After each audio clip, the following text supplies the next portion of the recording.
Yes, sir. Welcome back to the pod. Episode 6. Episode 6, IRL Quest, baby. We're back. Leroy, Eric, back in action. Talk about some more interesting stuff. Another day, another dollar. Let's get into it. How you been, Eric? Let's deep dive. I've been doing all right, bro. A little stressful morning. Had to deal with Hey, what's going on with that, bro? You I having told you a some little bit car about it issues? earlier, but I had this whole situation about 3 months ago. Got into a car accident. Not our fault.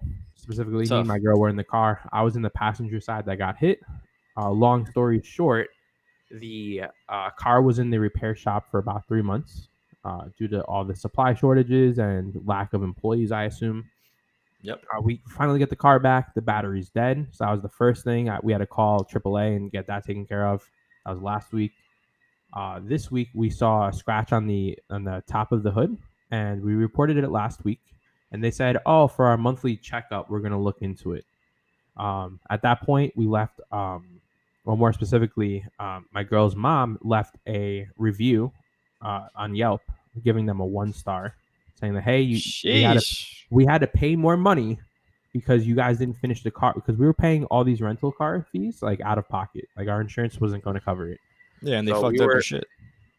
And they fucked up our shit. So we got the car back late, which meant we had to pay more money. We got it 2 weeks late, so that's like $700 that we had to pay out of pocket that we're not going to get back. And then pretty much we left that Yelp review. The manager proceeded to call us and say, "Hey, like, we want your car in. We want to take care of this. We got to get rid of that Yelp review." We went in this morning, and this morning we get there at 9:50, 10 minutes before the assigned time. And we were promised that when we would get there, we would turn in the car and we would have a rental car ready for us that they were going to pay for out of pocket while they repair the hood. And we got there, we waited about 40 minutes, and they were still online on hold with Enterprise. And they were just waiting for Enterprise to pretty much pick up the phone. And we were just sitting there with thumbs up our asses. So basically, they didn't do shit. They played you. They played us. And because of them not doing shit, you had to pay extra money for rental. And we had to drive over there, which was about a 30-minute drive, 30-minute back. Service was garbage. We had to wake up earlier because of it. I mean, for me, it's not a big deal, but Steph works nights, so like, for her, she's getting out at midnight and all that. So That's tough, it's frustrating, bro. It's frustrating that I know it's not all their fault, but it's frustrating how this whole current situation with the supply shortage that directly affected our ability to have the car repaired quickly, because we were waiting on a part for about a month. I don't know where it was coming from, but it took over a month of delays to get that. Just a rough time, man. Hey, bro, shit happens, bro. I mean, But anyway, exactly. Yeah, you can't control it, so it is what it is. You know what I'm saying? Yeah. End of the day, we're taking care of it. We're almost on the final leg of it. We actually got a settlement offer today as well, but it's a little low from the original car crash. So so we got to talk to the lawyers and all that as well. Hell yeah, bro. Well, hopefully you get that resolved soon. But anyway, guys, we got a nice pod for you today. We got a nice couple of discussions here. We're going to be talking about some interesting subjects. In the news recently, Elon has purchased a massive stake in Twitter. So we'll be discussing that. That'll be the first thing we talk about. Then we're going to go into a little segment where we talk about trans athletes in sports, because everyone knows that recently there's been a whole conundrum with Leah Thomas, who's a trans swimmer competing in women's sports. And so she basically blew out all the other athletes. And so there's a lot of controversies around the subject. So we're going to touch on that. And finally, we're going to introduce a new little segment into the show that we're excited about, where we find a Reddit thread, any kind of an interesting Reddit post that we see throughout the week, or whenever we go to do the pod, and we'll just talk about it, analyze it, give our thoughts on it, and hopefully it'll bring some value to you as we go through it and discuss it. So, final things before we start kicking off. What are you drinking, bro? What are you sipping on? I don't know. Am I sponsored? Am I allowed to? Nah. A Diet Pepsi. Hell yeah. You know what? I'm usually a Diet Coke stand, but once in a while, you get in the mood. You got a Jonesin. You get a craving. Yeah, it's like, you see that guy on Instagram? He's got Cousine. He's like, Cousine, how you doing? He's like, how you doing? Yeah, he's like from New York, and he always starts off with like, oh, DC. He calls it a DC Diet Coke. DC, yeah, dude. DC And is so, slap, bro. bro, I'm sipping DC, and there's no branding on it. You're just gonna have to take my fucking word for it. But this is a Coke Zero, bro. Coke Zero, beautiful, delicious. No ice. I would like to have some ice in it, but it How is what it is, bro. how do you like the differences between the old Coke Zero and the new one that came out like what last year, this year? I You can't tell a difference. I can't tell the difference, bro. And It's the same shit at the end of the day. nah, But I I prefer mean, Coke Zero over DC, bro. For some reason, I don't like DC has a bit of a weird taste to it. I don't know. Maybe I it's just feel you. preference. I But think Coke Zero tastes more like Coke than DC does. well, we're just trying to avoid the sugars. You know what I'm saying? We're still getting those artificial ones, but it is what it is. Yeah, who All right, cares? Who boys. cares about cancer? Let's jump right into it. So first on the docket, we got Elon purchased a 9.2% stake in Twitter, dude. What is going on, 9.2. bro?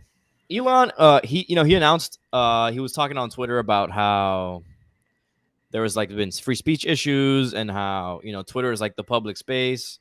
It's like the town hall, the town center, the public square. And dude, in 2022, social media is actually insanely massive as opposed to maybe 10, 15 years ago, bro. Like if you're banned on social media or if social media people are cracking down, the argument is that they're a company, right? And so they can do whatever they want. And I'm Mhm. not impartial. I'm not impartial to that argument. But then it's like everything runs off social media these days in terms of communication, business. A lot of businesses on social media, personal brands and stuff like that. And so if for whatever reason the people, the regulators are, skewing in favor of maybe one side or the other in terms of like your opinions and what you can say, what you can't say. Ultimately, they have complete power and they can just ban you and essentially like you're totally fucked. Um, that's seems kind of rough. So Elon was talking about that, and he was saying how like Twitter is not really free speech. Oh, of course not. Infringing on free speech and shit like that. They're fucking banning people for saying, I remember towards the beginning of COVID when people were talking about like the vaccines and vaccine hesitancy, and that was highly regulated. Like if you were somehow encouraging people not to get the vaccine or casting doubt or whatever, like that was massively frowned upon. People And were let's getting just like, let's point out that at that's not free speech at that point. There's obviously an agenda that Twitter follows. I'm not exactly sure how you calculate it, but if another great reference was former President Donald Trump. Like, just think about. I mean, obviously he did some sketchy things regarding Twitter posts and all that, but he was outright banned, and that's like a former president getting banned. I'm pretty much, I would argue, the biggest social platform when it comes to communicating. dude, it's crazy that the sitting president of the country of the United States was banned off Twitter, and there's people from like terrorist organizations still allowed to post on Twitter. Yeah, You know what I'm saying? How crazy is that, dude? And I get the argument, inciting violence, this and that, but that's debatable. That's 100% debatable depending on what side you're on, who's looking at it, whatever. The fact of the matter is, the dude's the president of the United States, like, and he's banned off the platform. But like Al Qaeda and like all these kinds of, there's other people that are causing harm on the platform. Questionable. So I see where Elon's coming from, bro. And yeah. I how do you think feel about that? it's like, I know you sort of glossed over it a little bit earlier, but I feel like it's a huge, like a really complex issue because you sort of mentioned how it is technically a business and businesses have their own set of rules. Obviously, you still have to try to, for example, if I go into TGI Fridays, for example, and I want to use some hideous language, they have the right to kick me off the premises. And that even if I have freedom of Right. speech, I still have like they have the right. So if Of we're thinking course. about it in that perspective, it's the problem is Twitter's gotten too big. Yeah, Like that's Twitter, the argument. Facebook has gotten way too big. Facebook had the same issues. They're owned by the same company, but Facebook had a lot of censoring and that whole. Not to get too far off topic, but it's the best way to network these days. Like it's the number one way to communicate. Yeah. It surpasses any other alternative. I mean, TikTok, I guess, but that's owned by China and but I'm talking about like actually typing and communicating. I feel like Yeah, Twitter yeah, is yeah. the number one. Social media. It's Twitter, Instagram are the biggest ones. Facebook Hmm. is massive too, but more for in terms of active conversations that go on. I think Twitter is probably number one, right?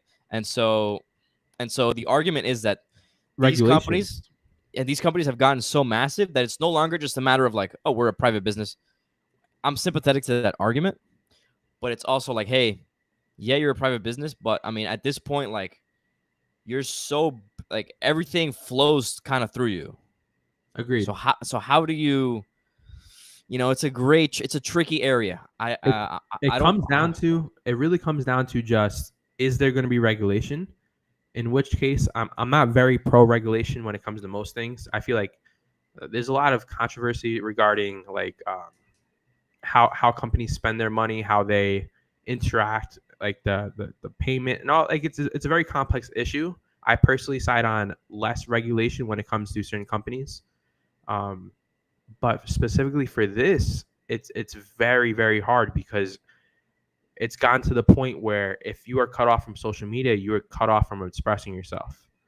And so I think in this particular case, there has to be a well-researched way to regulate this in some capacity, whether it's like a third party that's unaffiliated with Twitter, and they go through like case by case basis. I know certain companies do that where like they'll have an external party that goes over like HR related things or general concepts. Maybe it has to be something like that. Maybe it has to be an actual rule that comes into effect from a government level, which is a whole other beast of itself.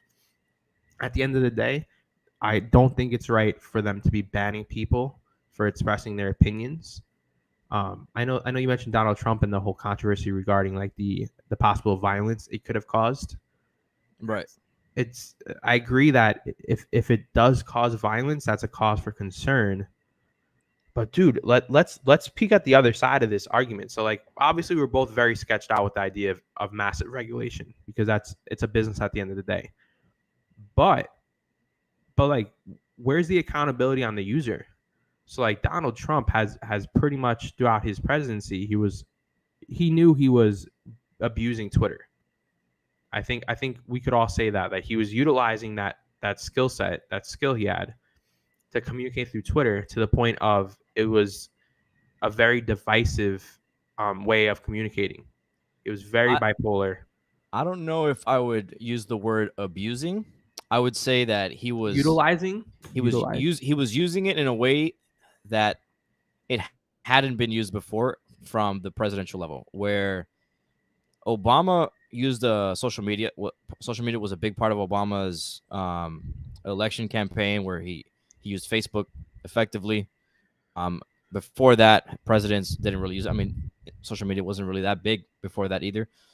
But Trump was really the first one who was like, this guy's actively on his phone tweeting his thoughts.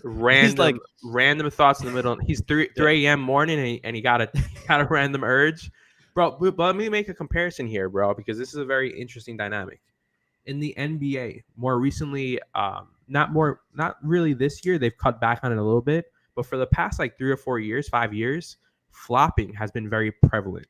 And for the viewers out there who don't like really watch basketball, it's the idea of like intentionally falling down off of a very soft hit and trying to draw a foul. yeah, And so a lot of players, LeBron James, Steph Curry, James Harden is notorious for it. They all abuse the flopping mechanism because it's part of the rules of the NBA. Now, I know the word abused is strong, and you could say utilized or used very effectively, but I would say that it's pretty unethical from a purely human standpoint. You didn't get hurt, and you're intentionally falling down, acting hurt. I know it happens in soccer as well, or for yeah. Europeans out In there, most football. sports, flopping is the thing in sports, right? Okay, now we take this back to the Trump situation, and you know what? It's not illegal. Obviously, he's expressing his opinion, and it's Twitter, right? Everyone's doing it, but he used the tool in such a way that it was a slight like abuse of power when traditionally beforehand press and information from the president would get vetted and screened, whether it's from like a press conference or whatever. Trump was going off the rails where he wasn't even listening to anyone. He's just randomly typing. Yeah, I think the Trump in his term in office could have used Twitter better. I don't necessarily agree that he like I'm not totally against the idea of the president just tweeting, but I do think that a lot of the shit that he would say, it's like, bro, let's think about this a little bit more. You know what I mean? Before we type some stuff out He here. didn't care. But His bro, honestly, I mean, we're getting a little off track here, but if we're keeping it a stack, I'll take mean tweets over $7 gas per gallon. You feel me? Hey, that's just me, bro. Get the fuck out of Hey, here, bro. Get let's the fuck just out of here. say, No, we're hey, not going come down on, that bro. rabbit hole, bro. We won't go down that. But anyways, as an aside, so where does Are, Elon fit into are, all of are this? you the guy who's putting stickers on the gas station, bro? I'm one of them, On bro. the pumps? Not even gonna cap. I'm one of them. Are But you? bro, how does Elon fit into this? So I think Elon. I saw a tweet by like one of the people that at Twitter where he was like, and he's part of the team that does the terms and conditions and stuff like that. And the guy's like, oh, we're not infringing on free speech where we're preventing big people from being bullied by bigots and spam bots. But I mean, who gets to determine what's bigotry, bro? That's a very And fair that point. term is thrown around strongly all the time. We know that shit like that is abused, and so that's where the problems come in. And so the guy's like, oh, we're not bullying, whatever. I refuse to work for Elon Musk, is what the guy said. So Elon's already had an impact. The guy, he's a passive investor, bro. He owns 9.2% of the shares, and before that, he was like talking about creating a competitor potentially for Twitter. Okay, So but so instead of creating a competitor, he just joined. yeah, he just bought 9 point. He's just the majority owner now. Interesting. That's great, bro. I mean, that's one way to do it. If you can't beat him, join him. By the way, when he bought 9.2% of the shares, and Twitter pumped like 25% over like in the rest of the day. I It believe it. pumped 25% that day, bro. I believe So it, bro. instantly on his trade, of course, he also don't realize you sell. I have a cousin who this is philosophy that you don't really or until you actually sell your. That's Warren Buffett believes. Wait, you cut off, when you bro. go down. Wait, hold on. You're lagging really hard, bro. It's showing you at 1 bar. You see that at your name? Yeah, am I good? What's it showing you in your? 4 bars. Okay, all right. Go ahead. Start from the point where you're talking about your friend. Okay, that was cringe. All right, so my friend, basically he has a different investing philosophy, and I was just mentioning that. But anyways, the point is when Elon purchased the shares, it pumped 25%. He immediately made like 600, 700 million on the trade. How wild Yeah, is that? dude. All right, so that's sort of like, I guess, one of the issues I see with. All right, well, let me just say it outright. I think social media grew way too quickly for most people to fully grasp the severity of the issue and the precedent that we're currently sitting in, where Elon Musk, I don't know if you remember like the whole like in 2020, 21, there was the whole like Dogecoin situation, and Yeah. then Elon would like tweet about it and it would go up like X amount. And realistically, I didn't do too much research on Dogecoin or whatever, but it wasn't too well sustainable. Like the coin itself, in terms of, I could actually check the coin. It's a meme coin. Yeah, it's a It's a meme meme coin, bro. coin. It It's a has no meme actual coin. functionality, unlike Ethereum, where it has where you can build smart contracts, and it's sort of like a platform that you can build stuff off of, NFTs and stuff like that. It peaked Dogecoin is at a fucking meme. 64. It peaked at 64 cents in May. Now it's currently sitting at 14 cents. You could argue that it was just hype and speculation, but the fact that 100%. such a powerful figure like Elon got involved and was like literally memeing, bro, because there were certain tweets he would just put a little like emoji of a dog, and Yeah, and like it would pump it would pump like 10-20% off of that. dude, how me That was so funny to me, bro. even with Imagine you Shiba, have that much power that you could just like, you know what? Who am I dude. fucking with today, Yeah, bro? and it's not even just Doge, bro. Like Elon, I remember back in like April, May, roughly 2021. Elon tweeted back at like the height when Bitcoin was at its height, like 70K or whatever. Uh-huh. Elon tweeted about how there's sustainability issues with electricity and how those things have to be solved for Bitcoin to be like sustainable long term and stuff like that.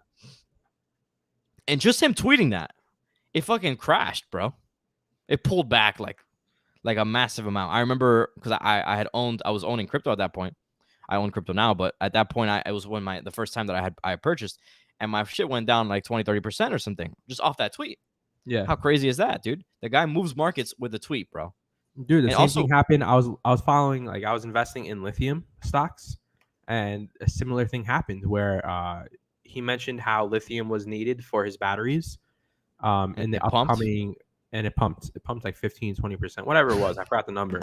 But dude, it's like the amount of power that this one dude has is insane. And like, if he wanted to see the world burn, he could technically watch the world burn. Technically, like, he has enough retail investors following his every whim, like a little leash on a dog. Then he could just pump it into a stock and then sell Bro, off his share. You'll never know if and when he does, for bro, like coins specifically. Elon is goated in so many ways, dude. Like the guy is literally trying to save humanity. Like electric cars are. We could argue electric cars were a thing before Elon, but right now at scale, Tesla is massive.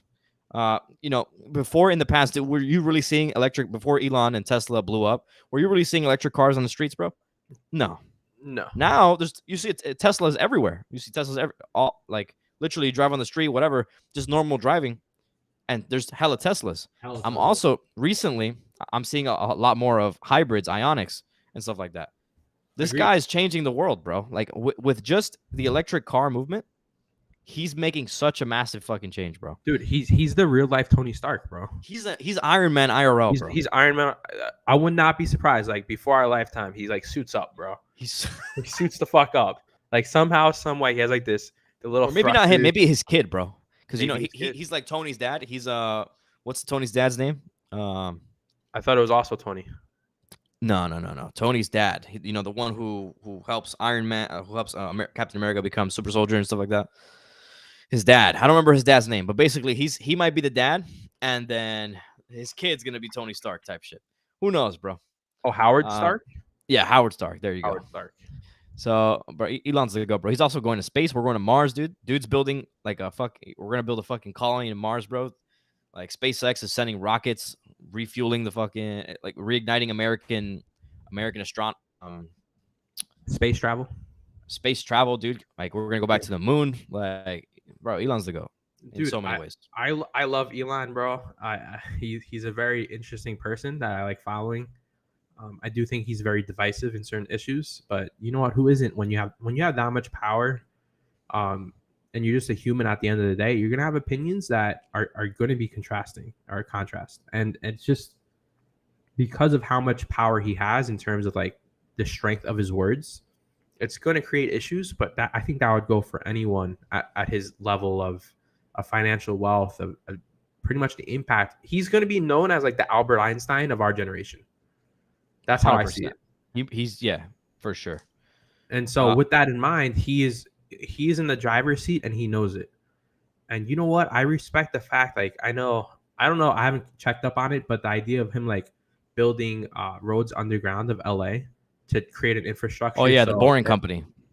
Yeah, so I haven't checked on that recently, but the idea is that, dude, he's making moves in places where no one has even dared make moves before, whether it's in space, in a city like LA, whether it's electric vehicles.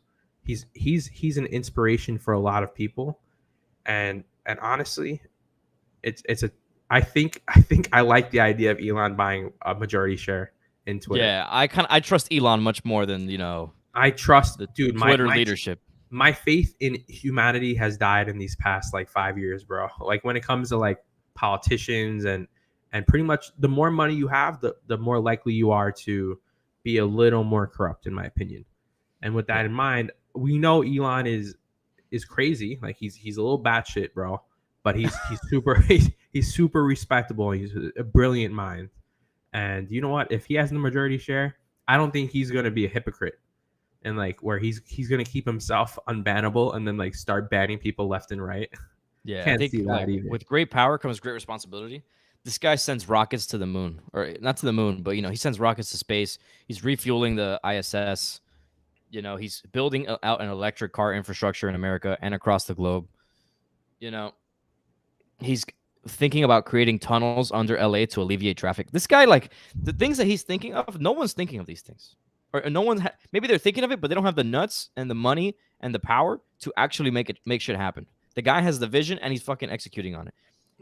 And the coolest thing, bro, he doesn't even take himself too seriously. Like the guy loves memes, jokes.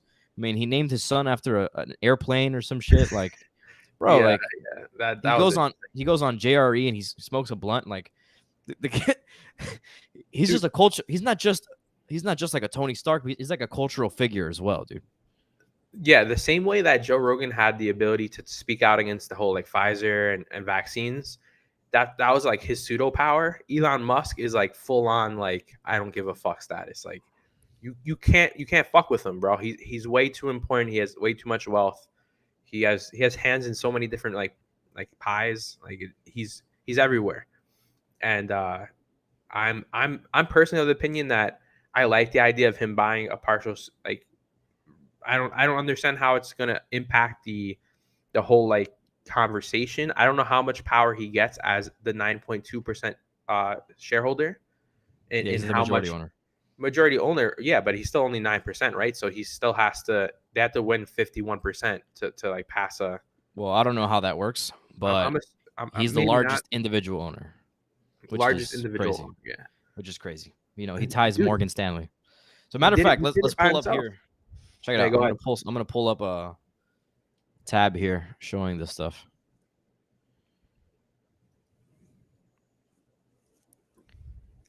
Let's see it. Here it is. Top 5 Twitter shareholders. This was back in January 16, 2022. But if we look right here, Morgan Stanley is number 1, and they represent 9.2% of outstanding shares. So Elon, like who? This guy's calculated, bro. He literally bought up to 9.2%. So he matches Morgan Stanley as the largest individual owner. Instead of just taking the lead outright. So, and he says he's a passive investor. What does that even mean? Is he really not going to try and, exert his will, make shit happen? Now, bro. Who knows, bro? We got the Vanguard Group at 8.8%, BlackRock at 6.5%, State Street at 4.4%, and then Lone Pine Capital at 2.7%. So Elon is number 1 across these numbers, bro. Very impressive. He's tied for first, right? Yeah. What an impressive feat. So What a final guy, final thoughts regarding the whole Elon Musk Twitter situation. So I'm excited for it, dude. I think I trust Elon to manage it much more than Twitter leadership. I don't know how much of an impact he's gonna play, how much of a role how hands on he's gonna be. I don't even know if he can if he's 9.2% owner. I'm not sure how that works, but in the situation, considering that the context of him saying that he was thinking about making a competitor or something to Twitter, and that free speech issues are a thing. Mm-hmm. Maybe he'll play a role. I don't know, but if he does, I trust him much more than I trust, pretty much anyone else to manage that. Agreed. 100%. All right. Topic number 2. Where are we at? Moving on. Here we go. This one's a bit more spicy, a little bit more controversial. We'll be moving on now to trans athletes competing in sports. So what do you know about this, Eric? What have you heard about this? Yeah, so pretty much from what I understand, it's the controversy stems not from both sides of the coin. It's more specifically males transitioning into females and then participating in female sports. So you're saying this, the other side of the coin is females transitioning into males and then participating with the males? I don't have an issue with that personally. I don't see any. Does that even happen? I mean, I seriously doubt it. I haven't heard about a single situation where that's been an issue or that has happened. But even if it did happen, would you have an issue with it? No, because, well, I don't know. I don't think the thing is. How about we tackle that side first? How about we do the more abstract side first, and then we could go ahead and talk about the thing is, it's hard. It's hard to to consider that, because from a theoretical standpoint, it shouldn't be an issue, right? Because But if the they thing is, it were shouldn't happen either. right, it shouldn't happen and it shouldn't be an issue. The reason why it's an issue is because there's an inherent advantage on the other side of the coin, right? And so that's where the problems come in. But on females going to males and then competing against other males, I think they'd just be at a natural disadvantage. So I don't even think they'd be able to make a team or anything like Do that. you have any like do you have any beef with the idea of it though? Not necessarily saying that they would be better or worse, but do you have an issue with the act of a female transitioning to male playing in sports, even if they're not as good? Like maybe they're in like AAA or AA, and you know what I mean? Like, I just do don't you have think a it's an problem with it? issue. I just don't think it's an issue. And because it's not an issue, it doesn't even cross like my headspace. Well, Like I don't even the think reason about it. why I ask is because I think if we're gonna look at the other side of it, where we're talking about obviously the whole thing about competitiveness and like male versus female does play a role in it. But the idea is like so what I'm trying to get out of you is it's not necessarily the titles that you have an issue with. No. It's not about the titles. It's not about any of that. Okay. People live their lives. They can live their lives however they want. I might disagree with it, but ultimately, it's a free country, and you could do whatever you want. Barring that you're not doing anything illegal or harming anybody else. And that's the problem. Is this harming other people? And that's really where the controversy comes in, because, and that's why I don't have an issue with the first scenario you posed, because it doesn't, like, who's being affected by that. Are any females trans males becoming competing in male sports and beating other men out? And if they are, does it even, like, they don't have an inherent advantage as opposed to the other side, and it's actually affecting the other side, like, objectively, Oh, measurably. 100% with that. So With the swimmer. yeah, What was- well, let me pull up the thing here. Pull up the article, bro. Please. Here it is. So recently, this Penn swimmer Leah Thomas, competing in NCAA national women's swimming meet, demolished all the other female competitors. And so the reason why it's an issue, or people are making it out to be an issue, is because Leah Thomas, it was born a male, and so lived most of Leah Thomas lived most of Leah Thomas's life as a male. Okay, and so once Leah Thomas transitioned to being a female, now she's competing against women. And by the way, she swam, he, whatever the for the sake of this conversation, let's say he, because ultimately, biologically, Leah Thomas is a male. Now, from a gender perspective, how Leah Thomas feels, might consider himself female, but ultimately, biologically, from a hormonal level, from a strength, from a muscular everything level, biologically, the guy's a female. I mean, the guy's a male. So let's go through it. Leah Thomas is a national champion. Thomas, who is a transgender woman, touched the wall 4 minutes and 33.24 seconds in the 500-yard freestyle on Thursday night to become the first known transgender athlete to win a Division I national championship in any sport. Leah Thomas used to swim as a male.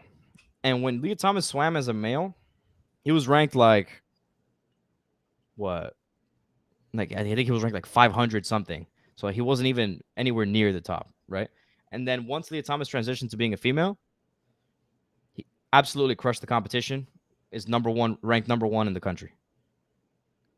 Is there an issue there? Do you see where the issue comes from?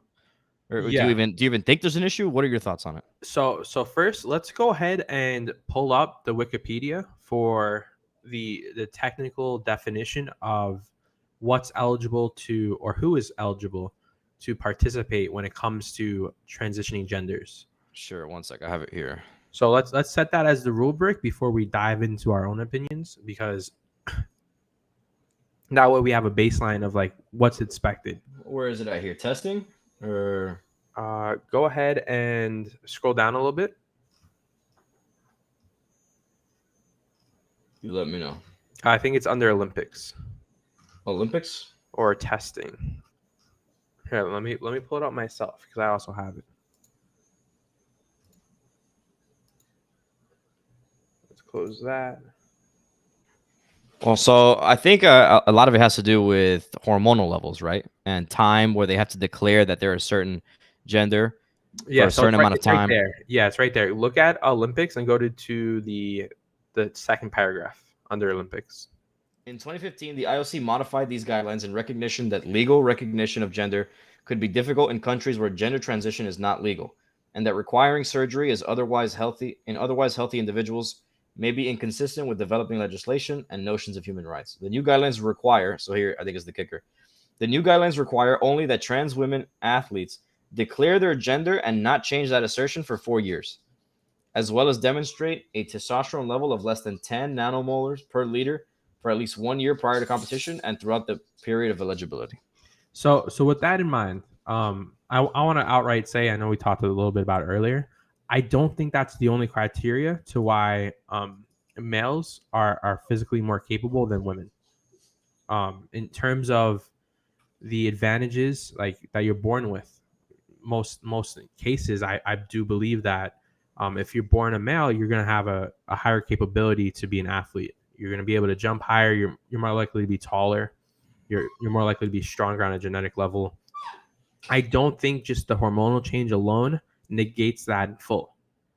And with that in mind, I do think there's an issue with having these males transitioning to females participating in these female dominated sports, because it doesn't take away all the advantage they have. And we're seeing it right here where this Leah transitions and then instantly took first within. I was looking into the backstory of like their transition process, and apparently it was in 2020 Leah started taking hormonal treatment. And so based on that rubric, 2021 the athletics were canceled for Ivy League. So during that whole year she was still taking the hormonal treatment. So it did fall under that more than 1 year of hormonal treatment before she participated in this most recent event. However, going back to my original point, I don't think that is enough by itself to negate the effect of being a male for, I'm not sure how old Leah is. I believe like in their 20s, I assume, for 20 something years. That plays a huge role. Like the way you grew up, the way you trained, the way, like, you're not going to lose all of that within a year or two. And who knows if you ever fully lose it. That's my opinion. I think it's a little flawed. And I do think there has to be regulation in terms of what we have to like implement. It's like the same thing with the Twitter discussion we had earlier, where it's a gray area, but we do have to find some type of regulation and ruling regarding that. My personal suggestion is create a third league of pretty much everyone who falls under that third criteria. The thing is, it falls into like segregation, and that's an issue that I don't know how to solve either. The thing is, sports are already segregated, and they're segregated along objective lines. They're segregated along the lines of weight division, gender, biological sex, and weight division. Those are the main ways that they're segregated, right? And then by competition. So you have different divisions, and then in fighting sports, for example, you have different weight classes because people that are much bigger than others have an advantage when it comes to combat sports, right? Hold on one second, bro.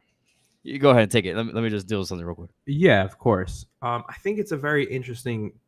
There is segregation in sports. I know for boxing, MMA, they have weight classes and height classes as well. Even when it comes to more specifically that, in like basketball, for example, they don't segregate at all, and so it really depends on the sport and because I think by definition females can technically play in the NBA. I don't know if they can. I think so. I don't think there's any rule against that. I don't think anyone's gonna go that route and be skilled enough realistically. Cold hard facts, but cold hard facts. It's just the way it is. It's just the way it is. There's no personal opinion on it. Men are like built different, bro. Like literally the same way females are built different. Men are built different. They were built for different tasks in life. Whether it was a million years ago, they were meant to hunt, while women were meant to like gather, and they trained throughout generations their strength, while females got like trained other aspects. And it makes 100%. It makes sense. And I sound like an ape when I'm saying it, But dude, some people just like I feel like you just gotta say it how it is. It's they're built different. No, nothing against females, nothing against males. I do think it plays a direct impact into sports, and more specifically, this whole swimming conundrum that Leah got into. Uh it's just going to be hard, bro. I feel like there's going to be a lot of divisiveness and a lot of internal strife if they did decide to full on ban transgenders from any particular sport. I don't know how this gets regulated. What do you think about this whole situation, bro? Well, dude, first of all, men and women are different objectively. Objectively. So this notion that, we can all do the same thing, that we're all equal, we're not equal on a fundamental biological level.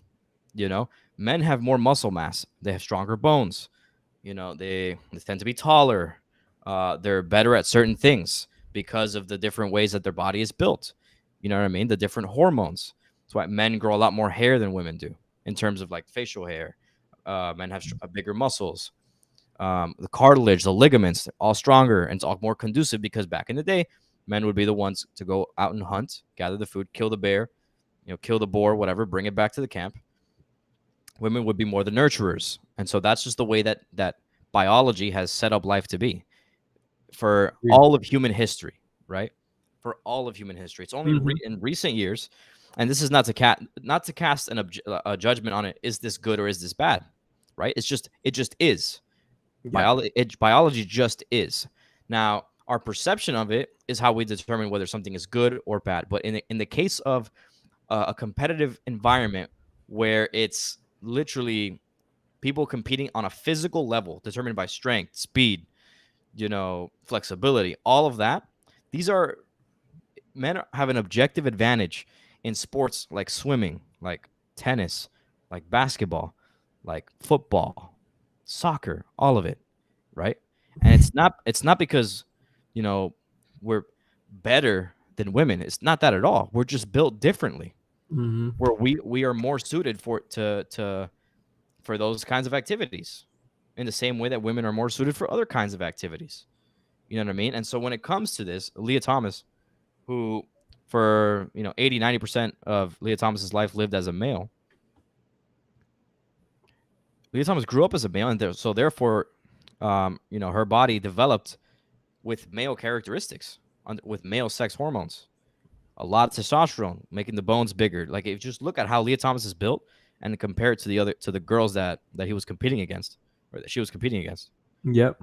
just look at Agreed. how she's There was built. a very drastic difference. There's a massive difference, and like the wingspan, the length of his legs and his arms, all of that contributes to the speed. You know what I mean? And so just to highlight the point how different men and women are when it comes to athletic pursuits, dude, look at like who is the best athlete? What would you say are the best athletes in tennis, in women's tennis history? Right? Who are the goats of that sport? Dude, I'm not 100% sure. It would be the Venus sisters, right? Yeah, 100%. Serena, the Williams sisters, Serena and Venus, right? Yeah. They're the goats of that sport. They Right. have the most Grand Slams, whatever, the most championships, whatever the case may be, right? Uh-huh. They got crushed by like a mid-level Male pro. college male athlete, not a pro, not Oh, Djokovic, really? Nadal, the goats of Federer, not them. A college athlete, mid-level. They got crushed.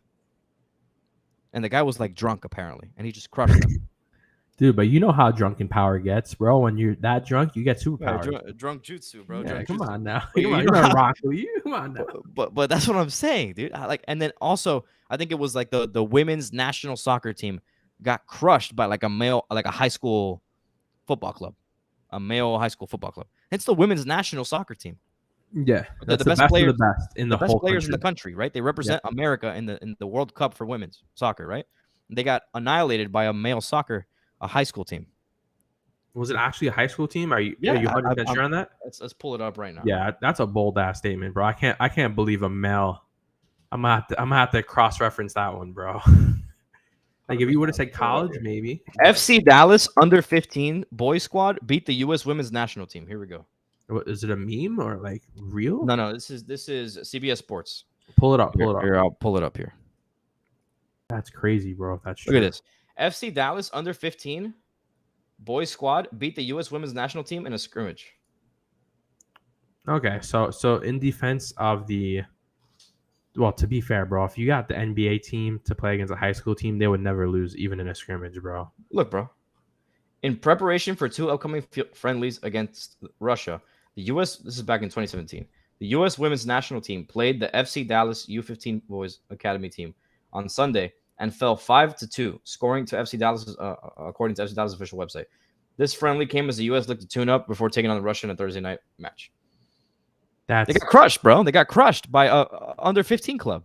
Yeah, I was trying to give the benefit of the doubt, like, you know what, it's a scrimmage. Maybe they were practicing, messing around. But I could never imagine a world where, like, you get LeBron James, KD, you get Giannis to go against a 15-year-old basketball team, and they wouldn't get blown out by like 100 points, even in a scrimmage. They're not getting blown. They're not losing one, and they're definitely not getting blown out. That's what it's never going to happen. So and this is a competitive environment. They're preparing. Obviously, they're preparing for a World Cup, right? They're preparing for a match against the Russian team, dude. A national team. Okay. So this is a competitive environment. You could say maybe they were taking it easy, whatever. They were just training. Doesn't matter, dude. I mean, they got crushed. Yeah. You know what I mean? Agreed. So that's just to highlight the point further. And so to bring this back into the original point, let's try to answer this in a direct fashion. What is the solution in terms of regulating this issue? Right. So the reason why it's a problem first is because it's removing opportunities from, female athletes, scholarships, stuff like that. Mm-hmm. That otherwise they would get if they, like the girl who scored second, bro. Like, she trained her whole life, and she loses to Leah Thomas. Is that fair? She should have naturally gone first. In a natural position where trans athletes weren't allowed to compete, in that sort of environment, she would have scored first, and she would have trained her whole life for that event. It would have been insane, right? Ultimately, she gets silver medal, right? She gets the second place position. It's tough, dude. And so, what's the solution? It's hard to say. I don't know how feasible it would be for there to be like a transgender division. I don't know how much of an appetite there is for that. I don't know whether there'd even be enough athletes to compete in that sort of thing. But what we do know is that as it is currently, it's not fair and it's not really sustainable. So, I'm not sure what a good solution looks like. I've pretty much only heard that, you could create like a third division, whatever. But like I said, who knows if that's even a thing? I don't think it would be popular enough. I don't think there would be enough viewership, because at the end of the day, transgenders and LGBT is only a portion of the general population. I don't know the exact number. I don't want to talk out of my ass, but it's not a huge percentage. So if you're isolating those, let's say it was 10% or 20% even. Let's say 20% for just clarity's sake. Trying to get 20% of the population to watch 20%, that means the talent is not going to be as good, because you're limiting your pool of players to 20% of players. It means the viewership's not going to be as good. It means that the competitiveness of the actual game is not going to be as high. It's sort of like watching the women NBA, where like dunking's like a rarity in that sport, where in the actual NBA they dunk 20-30 times a game all the time. Yeah. And from an entertainment standpoint, it's pretty much defined as more entertaining when there are more dunks and there are more like explosive moves. Cool athletic plays, dude. Cool athletic impressive things. And so with the combination of the quality of the games going down, the lack of viewership, I don't see that as a feasible option, which leads me to believe that the only natural progression from there would be to have the original sex of the person define which league they play for. But even that is, I don't know how that would operate in terms of like, it would feel really bad from the transgender point of view of like, I transitioned into a female, but I still have to play in male sports. And I could see how that's a tough issue to work around, especially since that's how they define themselves. That's who they are at this point. I think that's why, like, for a lot of these issues, whether it comes to Twitter with the whole communication and lack of transparency and the whole banning issue, is because it's a very hard issue to resolve. Likewise, I think in these transgender situations and competing in sports, it's a very hard issue to solve while not while also trying to please everyone. And I don't think there's a way to please everyone. I think there's going to be a good chunk of the population going to be offended by whatever rules do come out. Yeah, I there's think no that's way just, you're gonna please everyone. there's Yeah. no way you're gonna hurt some portion. There's no easy solution. I'm very interested to see what they have to do, but I don't think segregation is the way to go. Yeah, I don't know what the solution looks like, and I think it also some sports are more dangerous than others for this. Like for example, like combat sports where you have a biological male fighting against a biological female because the biological male is now transitioned to being like a gendered female, and so I think there was an issue where like someone had their orbital bone broken or something like that in the middle of a fight when they were in that context.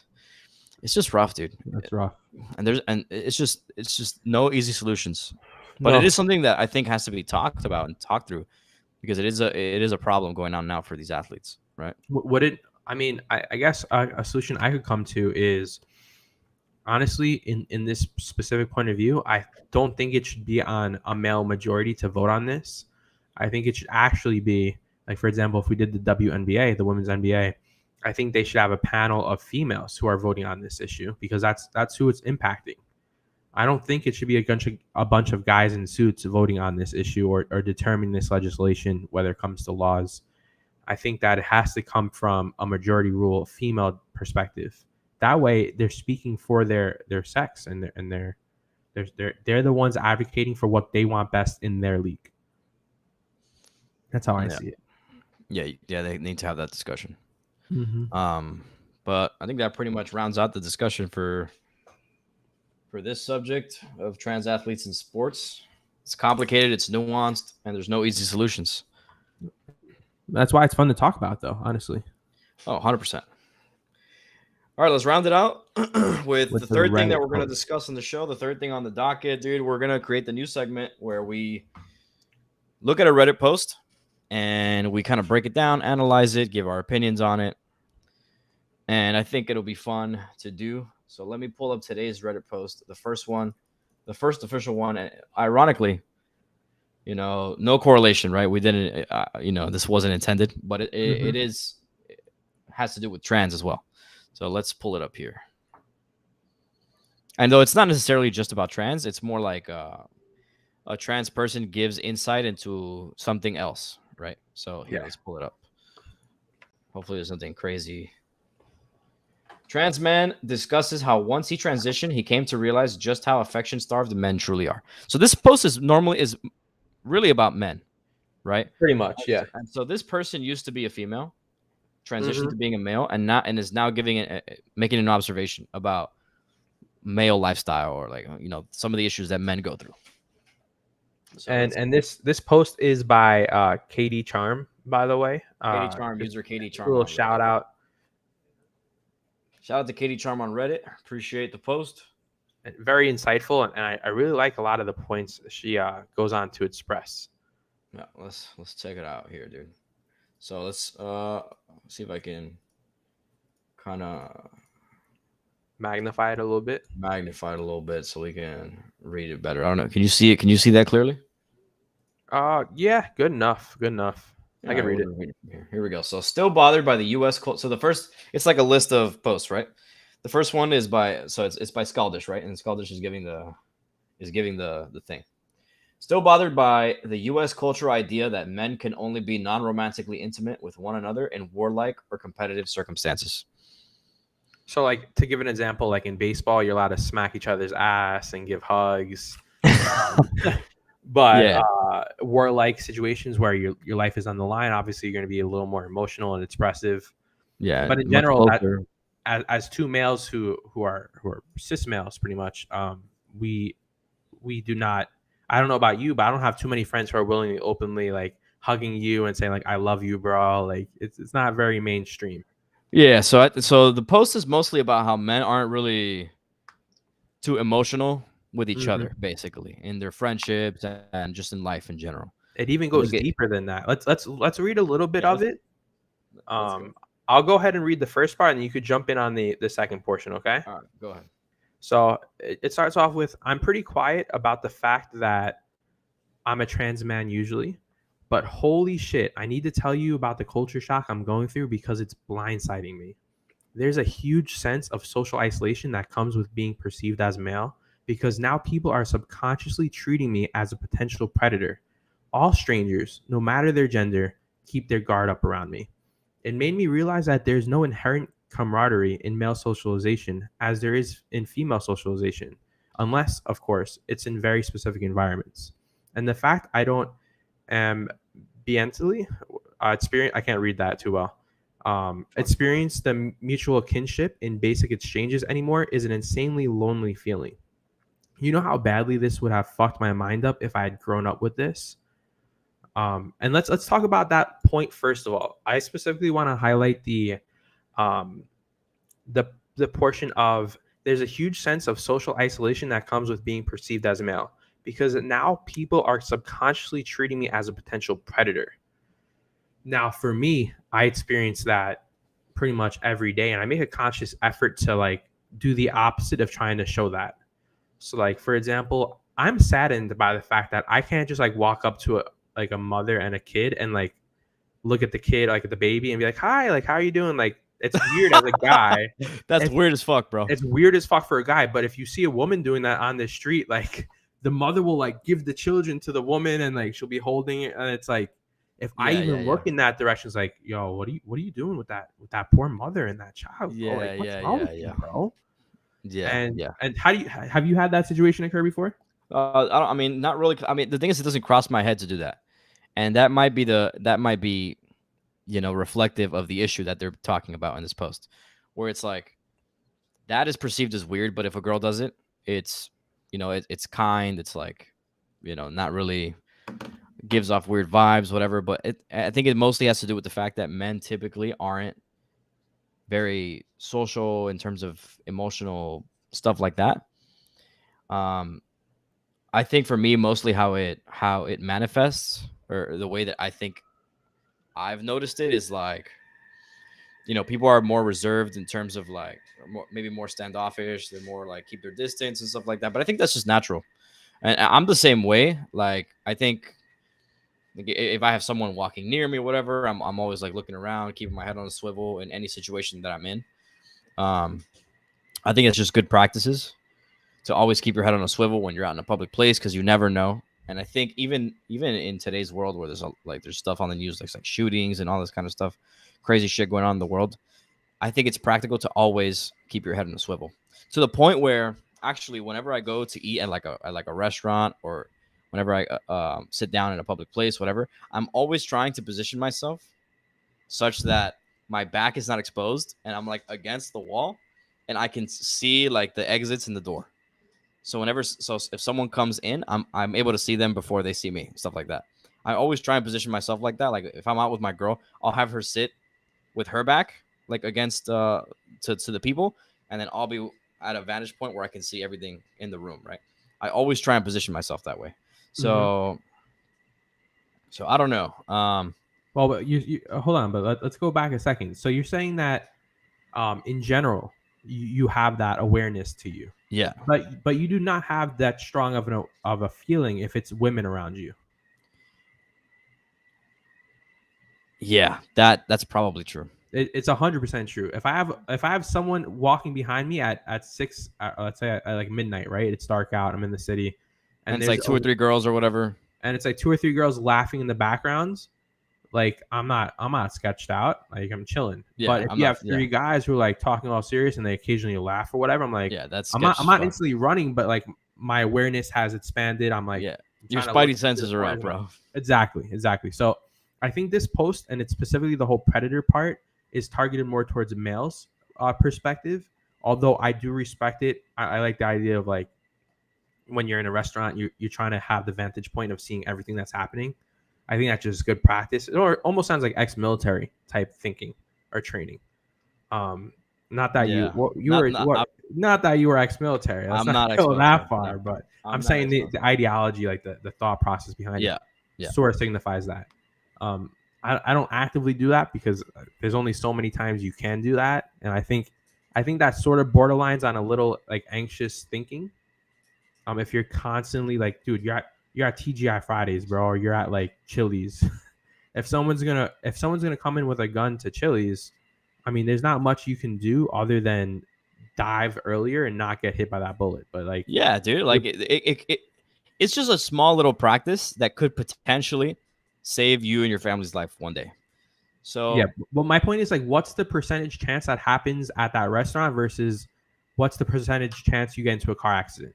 oh, I mean, I assume it's much higher for you to get into a car accident, of course. And so for me personally, it's like there has to be a point in my own life where like if it's below a certain percentage, I can't be actively thinking about it because that's just like, to me, it's neurotic.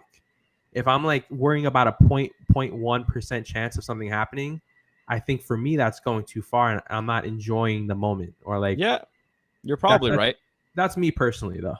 You're probably right about that. I just get, it's just like, I don't know, maybe it's not healthy or it's not right No, or I didn't whatever. mean to But call you out like no, no, that. no, no, no. I'm just saying you're probably right that there's a level of like neuroticism there involved. But if I don't do that, I it's almost like I'm anxious and I don't enjoy myself as much in that moment.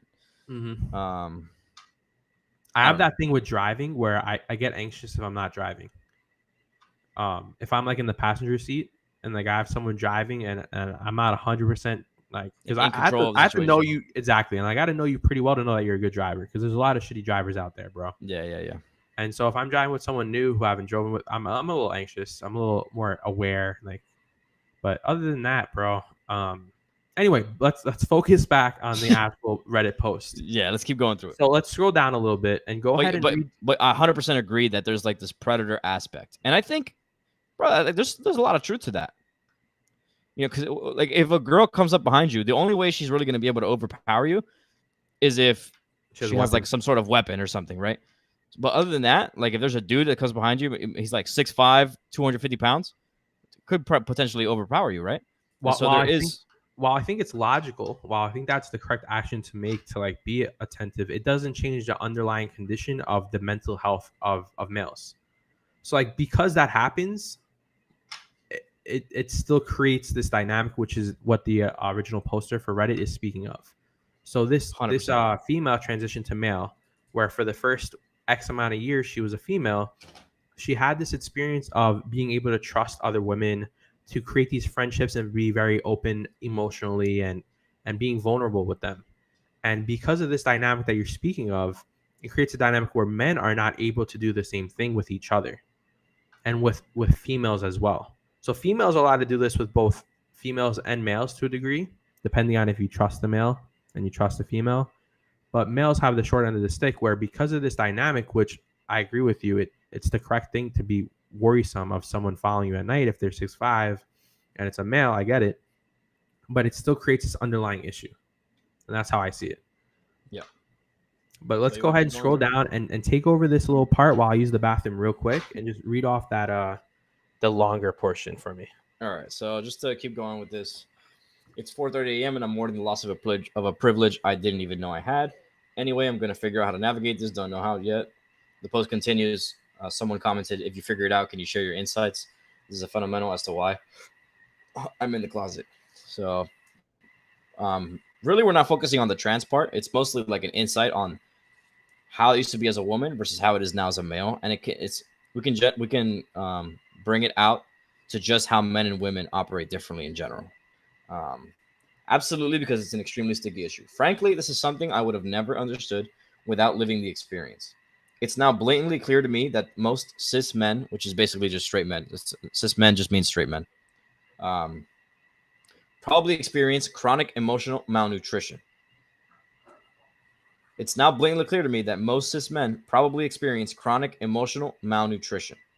They're deprived of social connection just enough for it to seriously fuck with their psyches, but not enough for them to realize that it's happening and what's causing it. It's like they're starving but don't know this because they've always been served 3 meals, except those meals have never been big enough.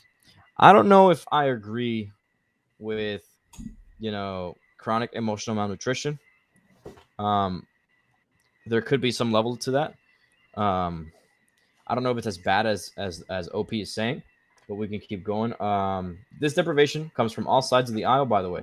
In the case of women, when I'm out in public, so this is back when OP used to be a woman, right? In the Mm-hmm. case of women, I'm out in public and interact with women. All of them come off as incredibly aloof. Oh, wait, no, this is OP still talking as a male. When as I'm a out in public and interact with women, all of them come off as incredibly aloof, cold, and mirthless. I have never experienced this before, even though I know exactly what this composure is, the armor that keeps away creepy ass men. So he's talking now that OP is a male. This is the experience OP is having with women. Mm-hmm. And OP is saying that he knows exactly what this is because he used to do that when OP was a female. As someone who used to wear it myself, I know this armor is 100% impersonal. Nobody likes wearing it, and I can say with absolute certainty that women would dump the armor in favor of unconditional companionship with men if doing this didn't run the risk of actual assault. And that's the thing. That's what we were talking about earlier, how there is an inherent level of like risk assessment, like, hey, this person could overpower me. This person could exert their will on me if they wanted to. Of So course. there's a high barrier to entry there, as opposed to with other women. They're more likely to trust each other inherently in this sort of situation. But I only have a complete understanding of this context because I've experienced female socialization. If I hadn't, I would have thought this coldness was a conspiracy against me devised by roughly half of the human population. Even now, with all that I know about navigating the world as a woman, I'm failing to convince my monkey brain that this armor isn't social projection. So, we can pause there and kind of discuss so far what's been talked Yeah. about. Yeah. So what I missed a little bit of it. Yeah, what do you think about this? This paragraph right here in particular. It's now blatantly clear to me that most cis men probably experience chronic emotional malnutrition. I actually, maybe not to the severity, the chronic emotional malnutrition. Yeah, I think OP is probably But exaggerating it a little bit here. I think the OP originally lived a certain lifestyle from the female perspective, and those social things that she's referring to, she's missing that from the male perspective.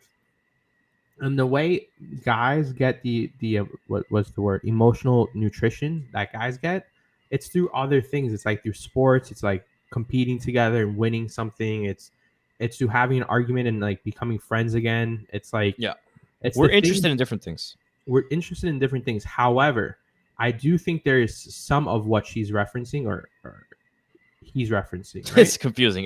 Yeah, OP. Yeah, whatever. OP. So I've been around girls who have had sleepovers. I've been a part of like I would sleep over a friend's house who's a female, and there it would be like a female sleepover, and I'm just one of the few guys there pretty much. And the way females interact with each other, they're willing to cuddle with each other, they're willing to like gossip, they're willing, it's, and not saying that that's either good nor bad, but it's a type of physical intimacy that males hardly ever experience. I know guys specifically, I read a lot of Reddit, and there's always posts of like guys who like haven't been touched by a person in years, haven't been hugged in years, or they haven't been able to experience like someone like giving them a kiss on the cheek or like whatever it is. It's, I don't think that happens as often for females, because even your friends are willing to cuddle with you, even your females are willing to hug you and embrace you, not in the same way that guys do, where guys will maybe do a handshake or a firm shake or a handshake, and you're never going to cuddle with a guy. I mean, 9 times out of 10, if you're a cis male, you're probably not cuddling with another cis male. Yeah, only like maybe it's like a sibling, but that's about it, right? Even the sibling, I feel even like the it's sibling pretty is on like, and off. It's a little, depending on your family culture and all that. That's a different discussion. But like you know how like Tom Brady kisses his kids, like that's a whole other topic. But yeah.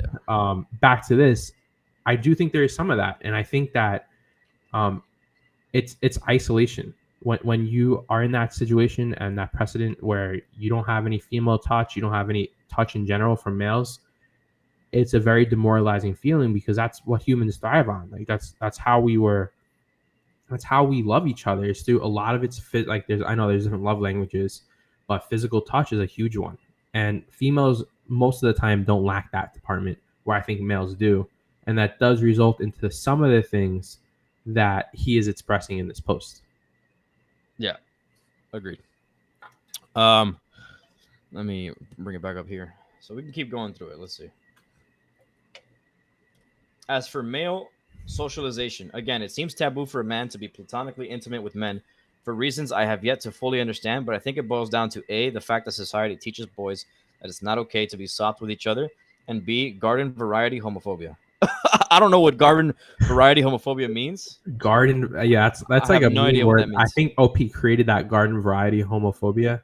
Our media only shows men being intimate with one another when they're teamed up against a dire situation, and I'd bet real money it's a huge reason why men gravitate towards activities that stimulate being teamed up against an opposing force.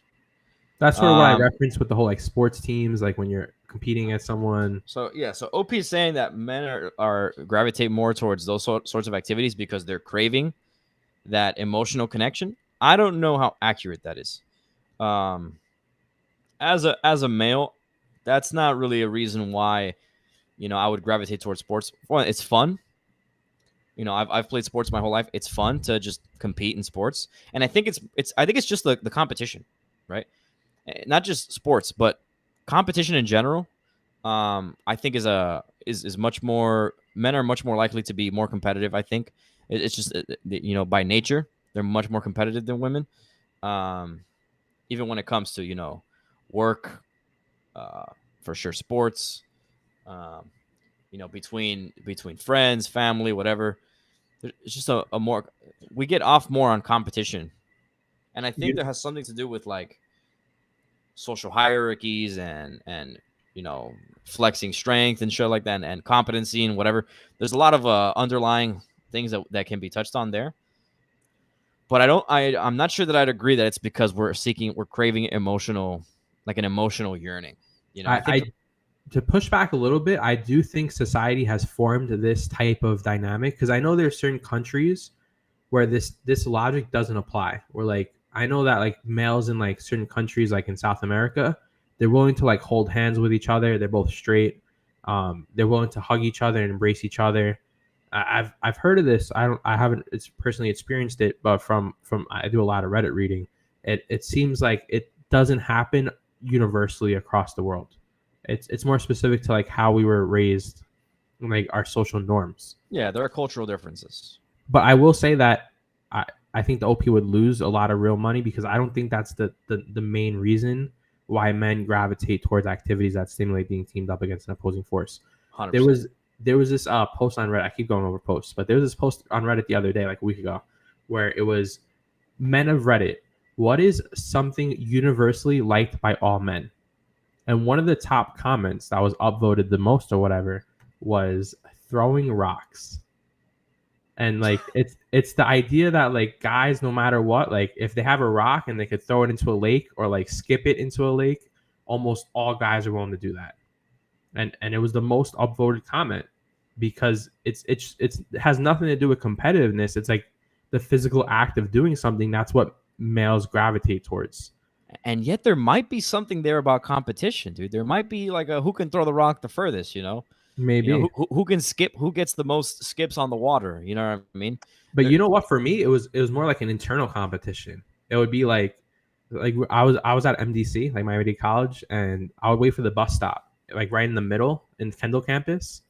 I know it's an obscure reference, but there was a lake right next to the bus, and I would sit there waiting for the bus to come or my mom to pick me up at the time. And they had this huge lake and they had rocks, and I would just compete within myself to like, all right, I threw it this far the first time. Can I beat this record? Or how many skips did I get this time? Can I beat that record? And I think that's just something that's inherent in guys, where I don't think it's as prevalent in females. Yeah, What's your thoughts?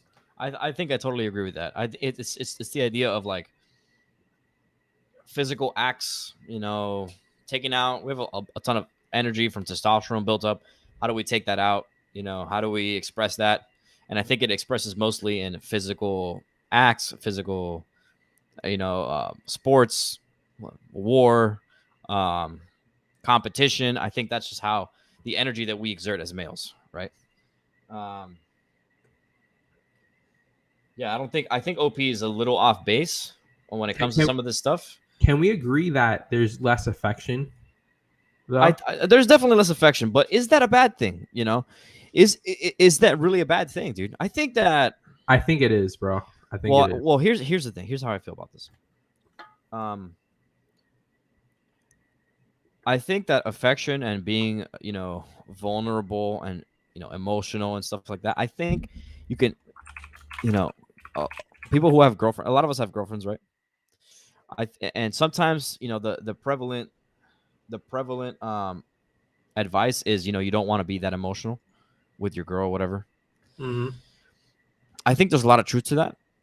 And so if given if we accept that that's true, the only people who you can really take that out, take that or manifest that area out on, bro, is like your family and bro, your boys, bro.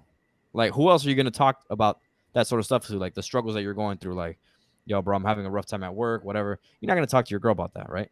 Because your girl's probably not, not really interested in hearing that sort of stuff. But so when you're having these issues, I think it's good to have a brotherhood of boys that you can talk to about this sort of thing, that uplift and support each other. And I think that's where the emotional energy comes from. I don't think it's a matter of like the way that the girls manifest it, where they're out in public and they're calling each other bad bitches and hyping each other up, whatever. I think when it comes to us as bros, as dudes, we manifest that in a different form, where we have conversations with each other, we give each other advice, we uplift each other, like, yo, you like, and a lot of times it comes up as tough love, like, yo, stop being a bitch, stop being a pussy, man up, stuff like that. We say that shit to each other, and that could be, maybe not healthy in certain contexts, but in other contexts, it's like a lot of people just need to hear that, and so, and a lot of times it doesn't come from a hurtful place, especially among boys. Yeah. I think sometimes I can only speak for myself in this particular case. You get in your head a lot. You have such a rigid perception of your own life.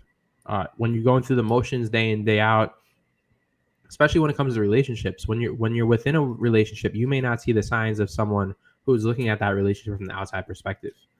And so you might have a boy go to you like, yo, like, what's going on here? Like, what the fuck what is your girl doing, bro? Is she stopping you from hanging out with the boys? Like, what's going on here, bro? And I think sometimes that realism, that like matter of fact, like, yo, like I'm calling you out because I know who you are normally. I know who you are without this influence. I think that's how guys get support from other guys. However, I don't think that is the physical affection that this, or just infection in general, that this post is referring to. Yeah. When if OP is mostly talking about physical affection and stuff like that, then I don't think that's really going to happen. I think especially as a society, we don't really, that's not the norm. We're not really hands-on, touchy with each other. You know what I mean? And I don't think there's anything inherently bad about that, because I think you get that from other sources, and you don't necessarily have to get it from your boys. You know what I mean? Though, I don't know. I guess it also depends on the friend group, I do think that meme, the little garden variety homophobia, I do think there's a twinge of truth in it, though. I think guys are like, especially straight guys, there's this whole perception of like, you can't be too affectionate, like, with your boys, like even I feel like even calling them your boy is sort of like plays towards that point a little bit of like, you never refer to your boys as your best friends. Like, how often do people do that? You'll refer to that in like a third person when you're talking to someone else, like, yo, yeah, like Leroy is like one of my best friends. But you're not going to be like, yo, like, Leroy, best friend, what's up, bro? It's like, it doesn't work that way. Even saying that, doesn't it sound like a little feminine? A little feminine, bro. Like, just saying that. I think that's what the OP is trying to say, is that this garden variety homophobia, it through society, it's been trained in us a little bit, and I think that has a twinge of truth. I don't think it's the degree of, I don't even know what garden variety homophobia means personally, but I assume it's the idea of like this generational homophobia that's been instilled in us through TV shows and our families and all of that. I suppose there could be a level of that. Yeah. I don't think it's overpowering the way that the OP is describing though. Yeah. And I also think, just to round this perspective up, I think because she experienced both sides of the coin, And she realized that she liked the physical touch. This is why it's so overpowering to her to now experience the alternative.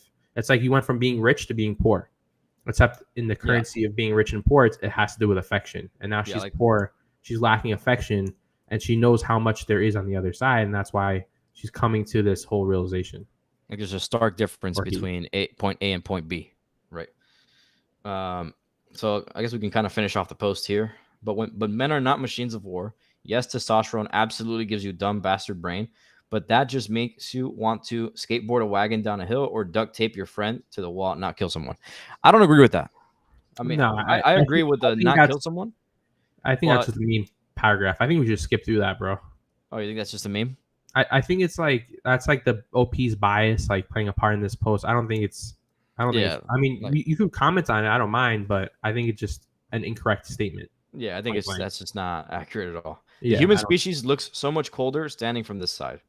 I can see how men might convince themselves that their feelings of emotional desperation in personal weakness as opposed to a symptom they're all experiencing from white imperialism. This is when OP starts going off the rails here, right? But because this human connection, this frith, is an essential for our well-being as water is.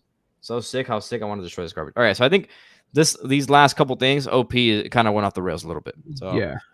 especially with the white imperialism thing, yeah, we could cut it there for Yeah, that. But I think the OP made some points and then like doubled down and went extreme on certain random points that didn't really correlate. I don't even I don't know. The last three paragraphs, I agree.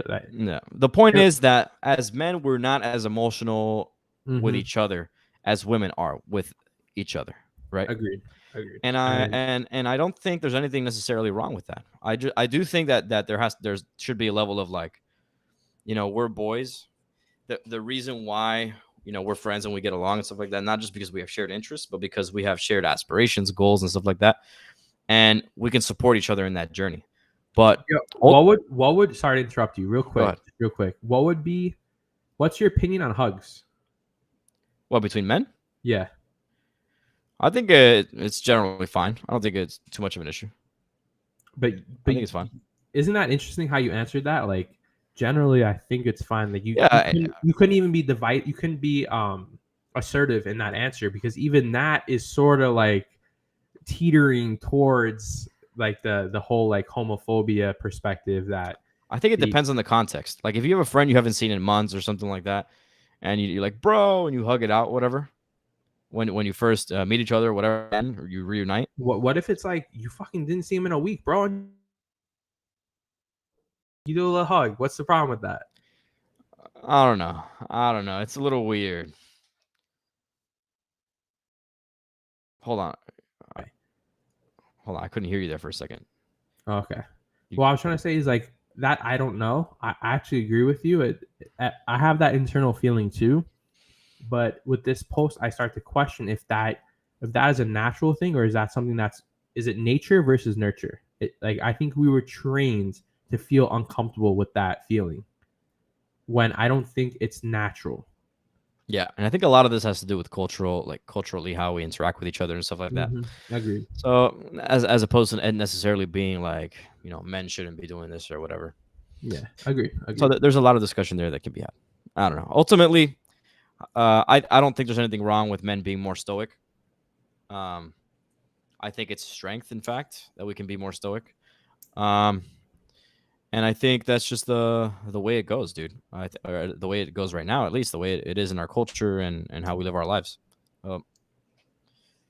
For mental health, ultimately, we need to practice meditation. And by the way, this kind of rounds out the episode. I think we've pretty much hit on all the topics that we talked about. We talk a lot about mental health, because it's super important. So before we round out the episode, thanks for joining us if you're still watching. It's been a ride. We hit some interesting topics today. A couple episodes ago, I showed that I had I was gonna make it a point to show my headspace streak on the episode, just as sort of like an accountability measure of like continuing to meditate and stuff like that. I hadn't done it for a few episodes, but I have it here to show you guys, give you guys a little update as to where I'm at with it. I don't remember how it was the last time. I think I was like 12 or 14 days or something like that. But as of today, As of this recording, I'm at 20 days Woo! streak meditating Clean, bro. with What's up? 56 hours meditated, 56 sessions completed, and the average duration, which I don't really look at too much, 60 minutes. It's probably closer to like 10 because sometimes I'll play the rain sounds or whatever, and that'll go on for like 4 hours or whatever. Hmm. But yeah, dude, 20 days meditating in a row. That's So, really good. so I'm let me trying to ask make it a you. life practice. Life practice, bro, every day. Yeah, I respect it, bro. I haven't been as diligent, if I'm being honest. I don't have a streak because I missed yesterday. I would say I do it about every other day consistently, and then I try to do it more so. So I'm adjusting. I know you've been meditating a lot longer than I have been, but I'm still in that adjustment phase of like, man, I gotta make time for this. I have to make sure to, and then you're going about your day. I think it's just like creating a pattern and a rhythm of like doing it at the same time every day. Like every day I have been doing the breathing technique in the morning. I have not missed a day of that. But as for the actual meditation, I have missed some days. Just because some days I might just be super busy. I went from one event to another. And I didn't squeeze the time in, and then I get home late at night, and like we're already ready for bed. That's really where it comes down to. But on days where I'm free and like I don't have anything planned, I usually do meditate. And I've been sick this past week, and that's been a huge factor for me because not only am I sick, am I feeling well, but a lot of my meditation is done at the gym, at the spa, the little sauna that I told you about. And not having that, so I miss it, bro. I miss feeling the burn in my nose as I'm breathing in, as I'm exhaling. I'm sweating. I don't know. You gotta try it one day, bro. You gotta do it. Just do a little 10-minute session in the sauna. Bring that for next episode, bro. You go to LA, right? No, I go to UFit and Amped. Come on, Amped has a sauna though, so oh, okay. I can do it in there. Yeah. Try it, bro. Come back to me with that and tell me how you felt, because you have to focus on your breathing because the breathing is harder. It's pretty interesting. Yeah, I'll check. I'll definitely try it out, dude. I think the sauna is great in general for many reasons, and obviously if you can mix meditation with that, it's interesting what you were saying earlier about like, you're having trouble fitting it into your day. There's an interesting idea. I was listening to an audiobook by James Clear, Atomic Habits, Uh-huh. where he talks about habit stacking. So it's like you essentially stack habits on top of each other, where it's like when I brush my teeth, right after I'm going to meditate. And it's like when I wake up in the morning and weigh myself, right after I'm going to brush my teeth. And so they stack together. Like if brush teeth, also meditate. You know what I mean? I've been trying to implement that. Some days, like not even gonna lie, like some days um, it's harder than others for meditation. Some days I'll only squeeze in 3 minutes, get a little 3-minute session in. Other days I'll do 10, 15 minutes. What's the longest session you've had so far? 15 minutes. Dude, I haven't gone past 15 either. 15 was in the sauna. Past 15, like I want to do it one day, but damn, that's a lot of time you're investing into meditation, bro. The thing, I don't know if it's a lot of time, dude, because 20 minutes we spend that like it's nothing on other stuff that's like mindless. I think why it may feel like it's a lot of time Because it's not mindless, bro. is because it's not because it's not mindless. It requires focus and energy, and it's not as fun, and you're not getting the level of dopamine that you would get from a mindless activity. That's It much sort more of feels interesting. like I'm taking a test sometimes. Like the test is to focus on the breathing and sort of drown your brain out of any thoughts. And sometimes I fail that. Like there's and that's okay. That's part of meditation. Is your mind's gonna wander throughout the session, and that's okay. But the fact that it's an internal struggle, excuse me, sort of like plays into that, where it's like if you're constantly struggling within yourself for 15 minutes straight, it's a lot different than watching a YouTube video or playing a game of Rocket League or League of Legends or whatever it is. 100%, 100%. But anyway, thanks for watching, guys. Really appreciate it. Yeah, of course. back. Episode 6 down. Are we doing 2 more episodes this week or just the special episode at the end of the week? Okay, so yeah, I guess we should make that announcement. We're looking at us making announcements on the pod.